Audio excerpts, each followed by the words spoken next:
Okay, my name is Herbert Koelman. I will give you a report from the practical space. We have been, in practice, try to engage AI in our education at NHL Standard.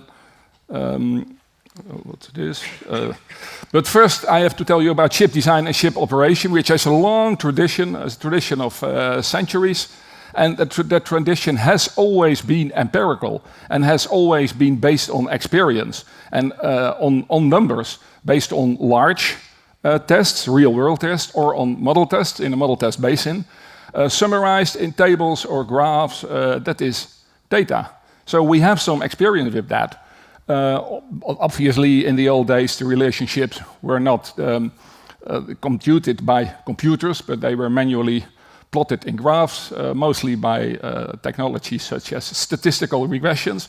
These are a few of the pages of the books that I have been educated with. But basically, here at the right, you see it's measuring dots and drawing lines through them that give a relationship between the x-axis and the y-axis.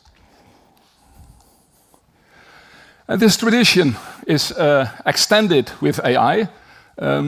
First, I have to give a definition of AI. No, not a definition of AI. I have to conclude that everything is called AI these days. Everything with numbers is called AI, such as conventional statistical regression is called AI.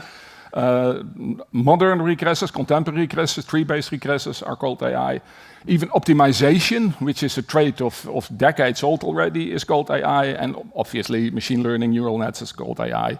Reinforcement learning, but that's really new. These tools can be used, for example, in these maritime applications. When you're designing a ship, the optimization of hull shape, of route planning, wind-assisted route planning, if possible, cargo intake, logistics. Another example is the classification and predictions of alarms on board of ships. The prediction models based on a large data set for powering, seakeeping, also in that elder tradition, maintenance, weight and cost. Topology optimization. Yeah, this is going automatically, that's not the intention. I like to be the master of my slides. It's AI. He says I have to speed up. Topology optimization, where you're designing ship, where do you put your spaces, and perhaps in the future, generative tools, which should be reflected in education.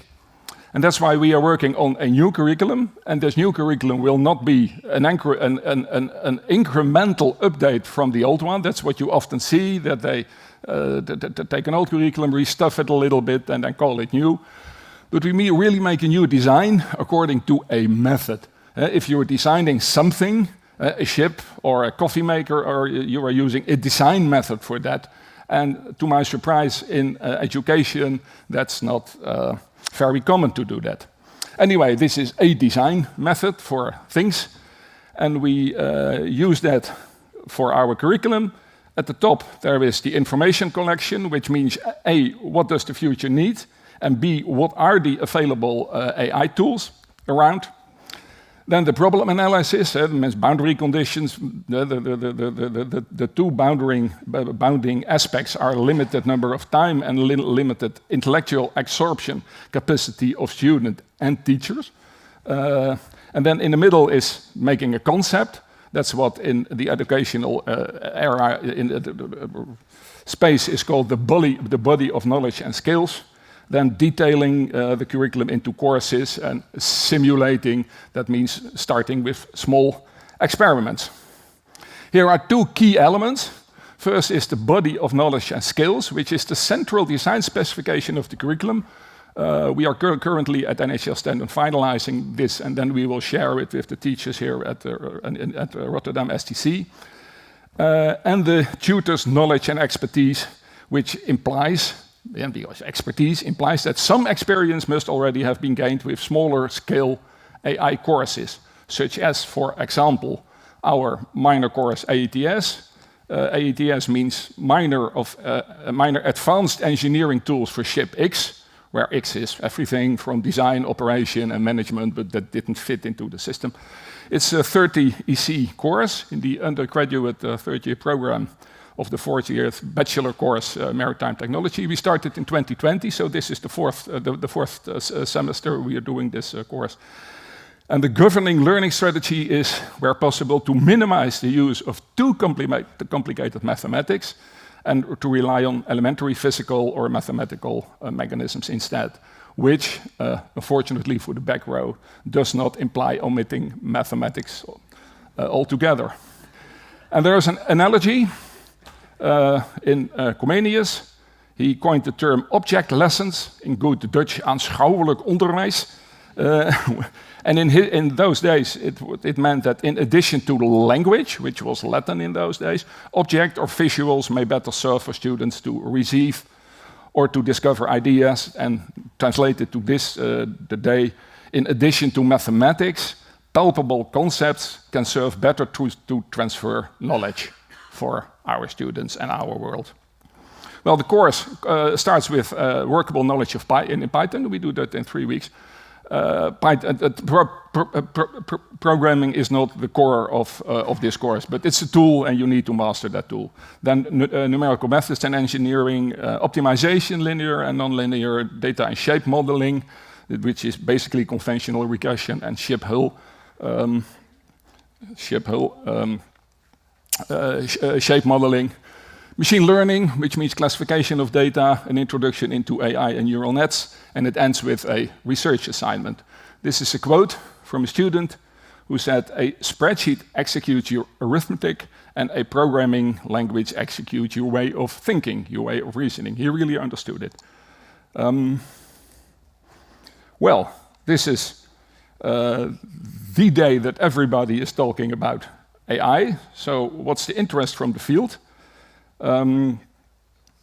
In words, you can conclude that AI is the buzz subject these days. You read the newspaper or discussions in private, in bars or wherever you go. In global politics, everybody's talking about chips and AI. And here in Rotterdam today, we are also talking about AI. The interest in action, our minor course, AETS, as I said, is aimed at 3rd years bachelor students. We attract some 10 to 12 students per year from Leeuwarden, Terschelling, The Hague, Amsterdam, and Rotterdam. You can enroll on Kies op Maat. It's also offered as a post-academic course to professionals in modules, so you can choose whatever you like. Sorry for this clicking, but okay. It draws some 10 to 12 students from a potential population of 100. So that's some 10%. And this post-academic course, well, we had 3 students. So the real interest is not overwhelming, which draws me to the conclusion. AI has become an umbrella term and covers a wide range of conventional and recent computational methods. Its goal and its purpose is aligned with our good maritime tradition, although, of course, the scale and the effects may be disruptive. Redesigning a curriculum requires some experience in pilot courses, what we have been training with. And at NHL Stenden, we offer such a 1 semester or master course in that, which enrolls some 10% of the students. It's also offered as a post-academic course for the companies sitting not at the back row.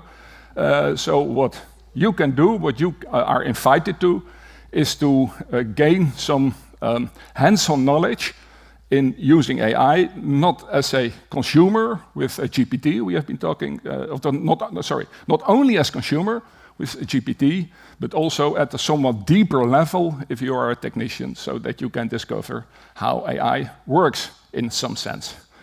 So what you can do is this, and Well, this is a nice coincidence, because this is my favorite pop artist, Elvis Costello, who started in the late 70s with punk music, and he completely reinvented himself over and over and over again. And we can take that as an example. He gave a wonderful show in Amsterdam, in the Concertgebouw 2 days ago. So I took him as an example of an evolving world. Thank you.